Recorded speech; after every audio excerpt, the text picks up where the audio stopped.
Y'all can talk to me. Damn, I will not hurt you, okay? What's the number? 400 grand. Okay, now why did we come up with that number? Because I don't know how you guys could even live on that number. Grant Cardona said. Y'all can talk to me. Damn, I will not hurt you, okay? What's the number? 400 grand. Okay, now why did we come up with that number? Because I don't know how you guys could even live on that number.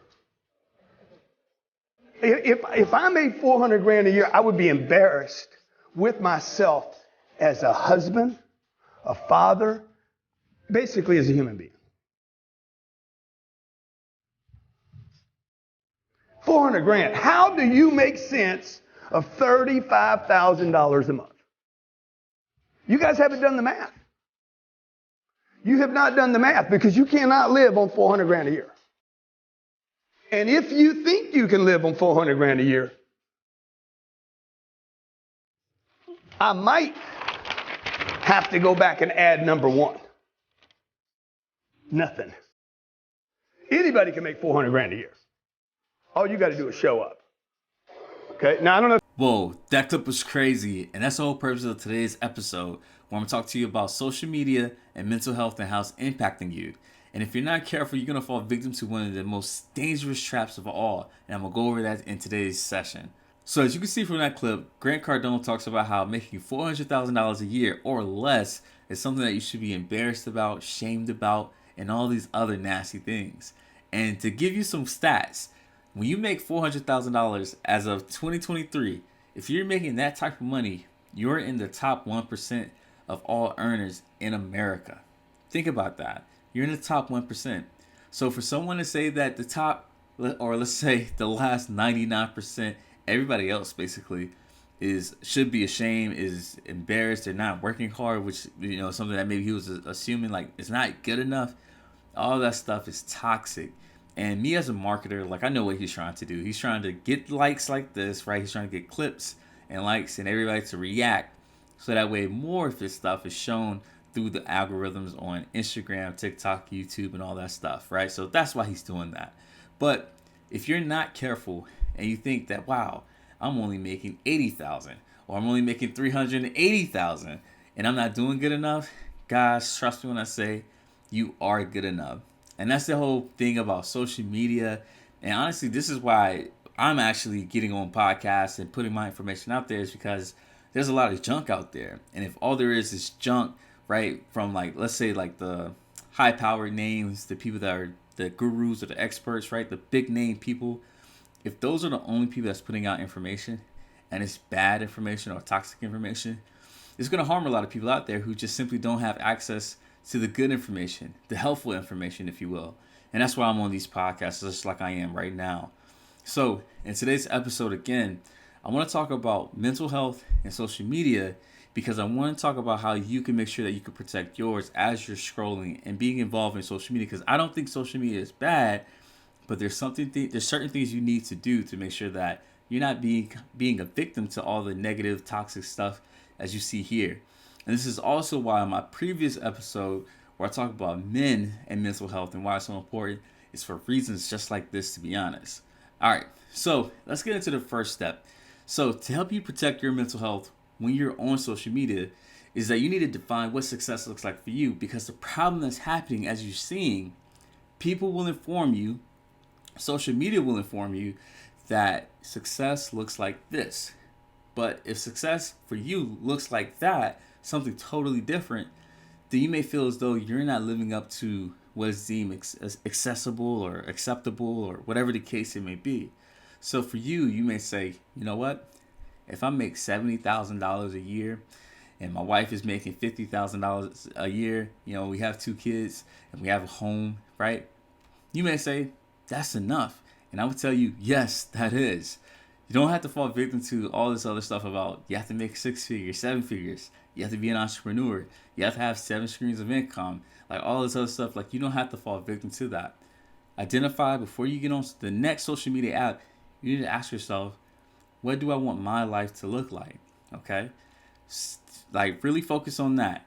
And when you come up with that answer, I need you to be able to let go of the things that do not support that lifestyle. And I want you to be okay with that. All right. As you're scrolling, you can just simply say, that's not me. That's not my lifestyle. That's for them, or congratulations to them.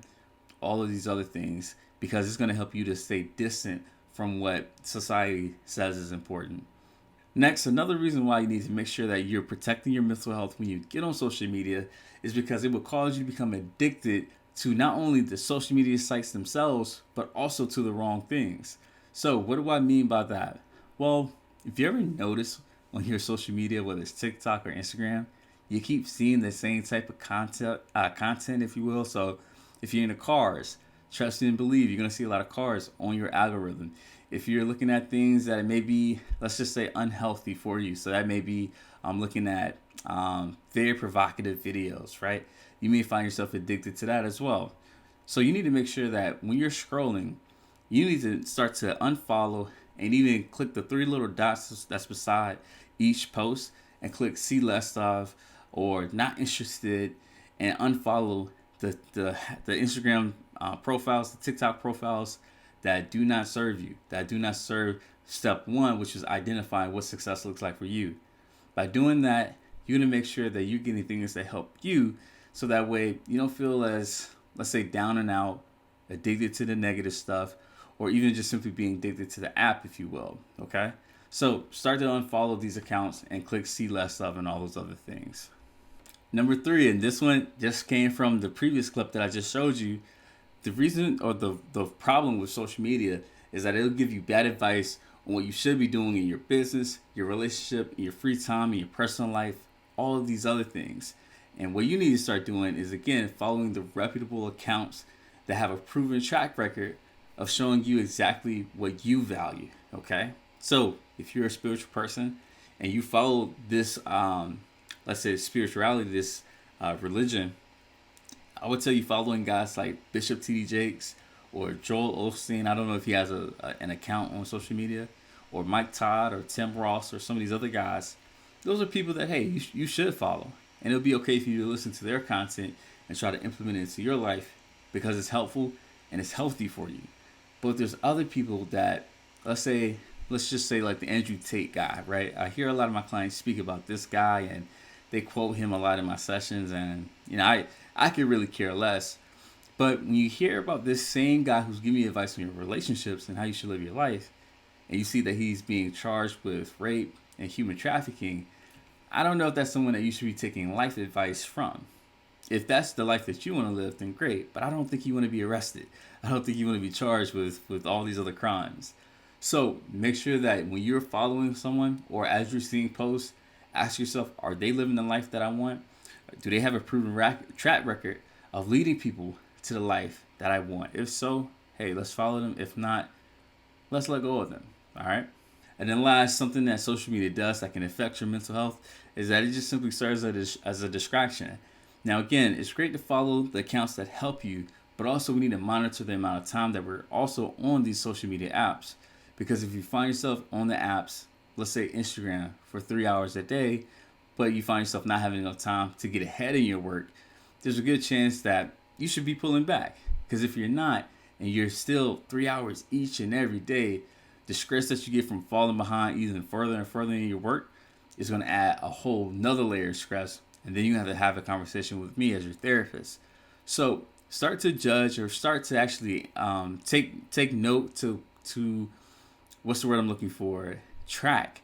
Actually start to track the amount of time that you use on your social media apps. And the way you can do that is on every Sunday. This is what my phone does. Every Sunday, it shows me my screen time. So I can click on that and see how much time I've been on each app. Not just social media, but everything, even my Gmail. And then I can see, this is a little too high. This is just right. Whatever the case may be, and I can adjust from there. You can also put these warnings on the social media apps themselves. I don't think YouTube has this yet, but I know on TikTok and Instagram, you can put timers on your apps to let you know when you've been on the app for at least an hour. Go ahead and implement that so you don't find yourself distracted and being addicted to it. So these are the things that you can do to ensure that your mental health is still in check, even if you're still using social media, because I think social media is great if you're using it for the right reasons. And again, let go of the stuff that don't serve you. That clip from Grant Cardone, as you can see, it doesn't help you.